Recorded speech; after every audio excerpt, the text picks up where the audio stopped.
నమస్తే అన్న, అందరికీ నమస్కారం. కువైట్ మరియు గల్ఫ్ దేశాలలో కొంతమంది తెలుగువారైతే చిక్కుకోవడం జరిగింది.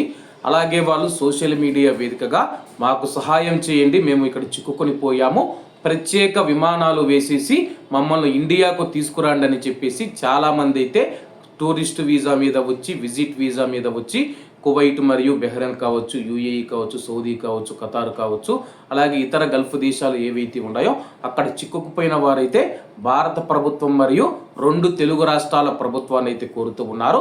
ప్రస్తుతం వారు గమనించాల్సిన విషయం ఏంటంటే కానీ ప్రస్తుతం ఆయా దేశాలు వాళ్ళ యొక్క గగనతలాలను మూసివేయడం జరిగింది. ఆ యొక్క ఎయిర్ స్పేస్ ఏదైతే ఉందో దాన్ని ఓపెన్ చేసిన తర్వాత, విమానాలు ప్రారంభమైన తర్వాత భారత ప్రభుత్వం స్పెషల్ ఫ్లైట్ల ద్వారా మిమ్మల్ని తీసుకొని వచ్చేందుకు సిద్ధంగా ఉంది. కాబట్టి కువైట్లో కానీ అలాగే గల్ఫ్ దేశాల్లో చిక్కుకున్న భారతీయులు ఎవరైతే ఉన్నారో కొద్ది రోజులు ఓపిక పట్టండి. ప్రస్తుతం ఎవరు అయితే భయపడవలసిన అవసరం లేదు. అలాగే ఒకరికి ఒకరు కలిసి ఐకమత్యంగా ఉండండి. ప్రస్తుతం ఇరాన్ దేశం మనం చూసుకుంటే అమెరికా ఎయిర్ బేస్లు మరియు అమెరికా ఎంబసీలను టార్గెట్ చేసి మాత్రమే దాడులు చేస్తూ ఉంది.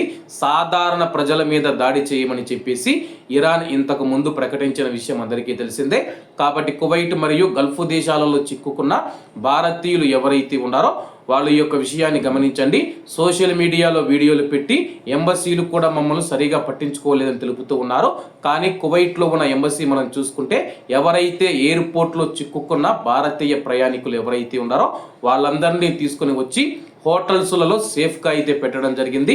వాళ్ళ యొక్క యోగక్షేమాలు చూసుకుంటూ, అలాగే వాళ్ళకు ఆహారం కానీ లేకపోతే వసతి సదుపాయం కానీ అన్నీ 24 గంటల దగ్గర నుండి చూసుకుంటూ ఉన్నారు.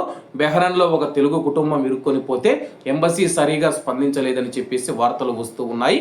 కాబట్టి కువైట్ మరియు గల్ఫ్ దేశాల్లో చిక్కుకున్న తెలుగు ప్రజలు కానీ భారతీయులు కానీ ఈ విషయాన్ని గమనించండి. కేవలం కొన్ని రోజులు తాత్కాలికంగా మీరు ఓపిక పడితే కానీ క్షేమంగా ఇండియాకు వెళ్ళవచ్చు. కాబట్టి అందరూ బాగుండాలి, ఎందులో మనం ఉండాలి. అందరికీ నమస్తే అన్న, జై హింద్.